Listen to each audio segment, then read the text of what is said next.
What's up, guys? Welcome to Crypto Reality Encounters. This is episode 1, part 2, and really the conclusion of the very first expedition that we undertook. And really, part 2 is going to be the same day, the second half of the day, right? So let's just recap what happened in episode 1. We went into an area for the very first time filming for the Bigfoot Researchers Journal. This was episode 1, man. It was supposed to be episode 1. And so when we documented the structure and then the sun went down and we got stuck in there, and literally this was like the first time that we figured out that you could get stuck in this area. What does that mean? It means Bigfoot come out at night, and then it's incredibly difficult to have the courage to walk out of that place because they're in between you and where you got to go. And so you're walking out and individuals are all over the place. You're literally examining a structure in the exact place that they bed down, right? And so in 7 years, in all of these expeditions, the one thing we've learned about what I consider to be the scariest place on Earth to be is that when the sun goes down, you don't want to be stuck in this place.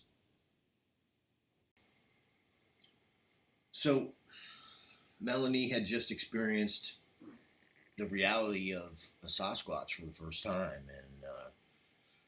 and literally, I had seen a Bigfoot in 2013, like a little over 2 years before this, and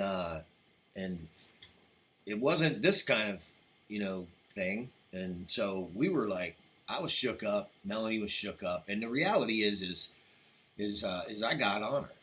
I got on her the second that we got up on that levee for not staying in her body. Like she had a choice in it or something. And I'm like, what are you doing? These things are right here. They could kill us. You can't be standing there like you don't understand what's going on when like we're about to be killed. Like this is lesson number 1 for my wife, and she didn't take it well. She didn't take it well at all. You know what I mean? I think the seriousness of what we were up against shook her to her core. And so I took her home, and she was obviously shaken and not okay, and she was bawling, talking about, I can't do this. There's no way. I can't do this, man. This is crazy, And the reality of like them was getting her, and so I was like thinking to myself, so this is like going to be over in episode 1. You know what I mean? Because here we are. We encountered, Sasquatch, and it was so traumatic and so like freaky that like, she doesn't want to do it anymore. And I knew right then, I was like, man, if I don't get her out of here and get her back in those bushes on the horse, man, we're not going to be able to do this. And so I think I made it worse.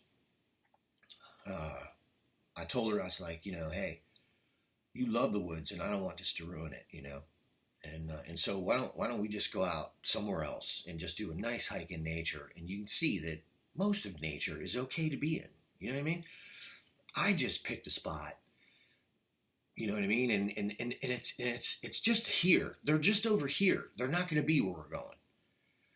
And so eventually she was like, okay. So we went out to where I saw the Bigfoot and where we knew she found the tracks, but because we hadn't seen anything, she felt a little safer. It's a little more wide open. It's not as claustrophobic. And I used about 10 different, manipulations to get her in the field. You know what I mean? It was like, I got to get her back out there. So, because there was no way after that you could ever expect someone to want to go back into something like that. You know what I mean? Like, and here I am, understanding what's going on, and I'm trying to convince her of the importance of it and that we get back on the horse. And so we did. We went out, and I even said to her as like the final icing on a cake. You can even lead the expedition. Just lead us wherever you want to go. You can be in control, because I really believed that was more about what it was than anything else, that we didn't have control over whether or not, we were going to be okay. And that's what freaks people out about Sasquatch. And it took me a while, to get that.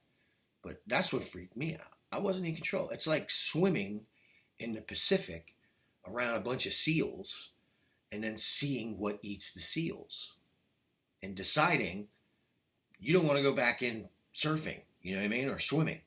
You don't want to surf around seals because there's a great white, you know what I mean? So you avoid that spot. And it took a great deal to get her out. So she led the expedition, and this is what happened the same day. Tracks. Look at this. Oh my goodness. Oh my God. Yep, that's right. We left one area of the state of Florida and went to a completely different area 35 miles away. And Melanie led the expedition and walked right into our first trackway. Just unbelievable, man. Look at it. It just goes on and on and on for hundreds of yards. My tracks from left to right. Look at this. I was completely stunned that she led us right into this trackway. Hey, let's take a walk.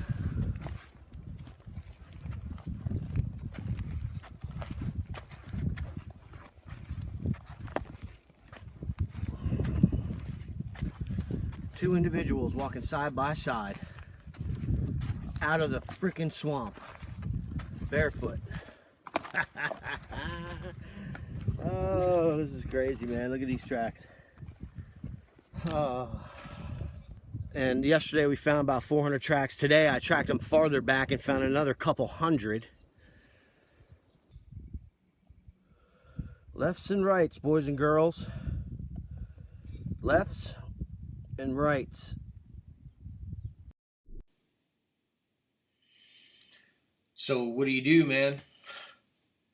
I was like, I need help. I got all these tracks, and it turned out after thorough examination that we had 4 individuals that were probably around the size of me, because their feet were about the size of my boot, right? I have an size 11 foot. And so, whatever the length of a size 11 tennis shoe is, or a boot, is about the size of these feet. And all of them were right around that same size. They were all barefoot. They all had different shapes to their feet. 2 of them appeared to be smaller and a little less robust, is the way I'll describe it. And so we assumed that since those 2 were with the 2 robust ones, that it was 2 males and 2 females. And so while we were tracking, we literally found this track. At one point in the trackway, one of what we thought was a female paused and shifted in the opposite direction, and this small track appeared. We think that she either dropped the infant, or the infant jumped from her hands and landed, creating this tiny 3.5-inch footprint.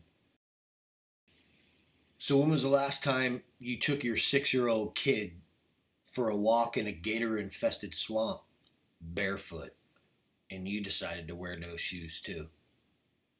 How about this? They've been living there, leaving these exact tracks, and we've been watching them grow for 7 years. This individual's foot is now 7 inches long.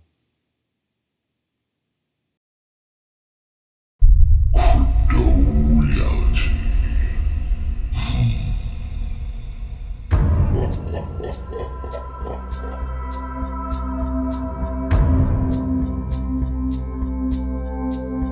My first introduction to Ralph really was hearing Mark's encounter about his experience in seeing Ralph on the in Research Area 1. And he went over that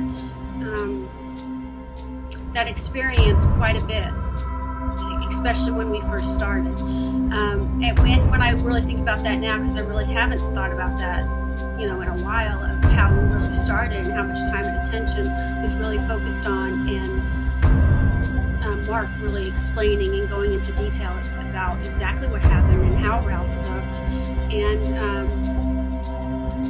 the picture that he drew was just really an amazing depiction, and his verbal expression and experience of it has been very strong and profound, and it's really made a strong impression.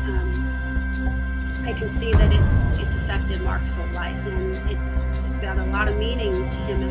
As we have spent more and more time out there, I've had a couple experiences of seeing Ralph's footprint, and just when you see the size of it, it's so big, and it's just so profound. And we've had a couple experiences of being out there, and that presence that I begin to feel, of just the presence, a couple times, just kind of getting the experience and the feel of Ralph. The one thing that I kind of instinctually started to feel right away is that they're a part of nature, and they're more, I almost would kind of say and feel that they're more humanistic and more authentic to the earth than we are. I think in the way that they live, and my experience of the way that they live in their environment, and it's very clear that they don't want anything but peace, but that there really seems to be a real interest, I think, in us, and they, maybe as much as we watch them, I think that they're actually watching us more. Their nature and closeness to the earth feels so much more authentic than ours. What do you think he does? What do you think he I was really a little bit at first maybe not quite sure what Ralph was doing with his time, because I just couldn't contemplate really in the beginning of him being out there alone, and that he could be okay with that at all. And then it's really only been, I think, in the past couple months when I think starting with seeing Junior's footprint, but in contemplating the fact that there is a family, and really over of course, since we found the trackway, I think my perceptions have totally changed, because that they don't seem to be one single bush Indian out there by himself. It really seems to be more that there are whole clans, and not just one clan, but that there are many clans even within one park area. So I don't think or feel that Ralph is alone. I think that he's very much got a full packaged family to live life with and experience, and to have concern and regard for. Decades of disrespectful coverage and commenting from both the media and science has prevented all of us from seeing the true importance of what's out there and what it truly represents to mankind. To me, I've only been in the field approximately 6 months, and what I found in 6 months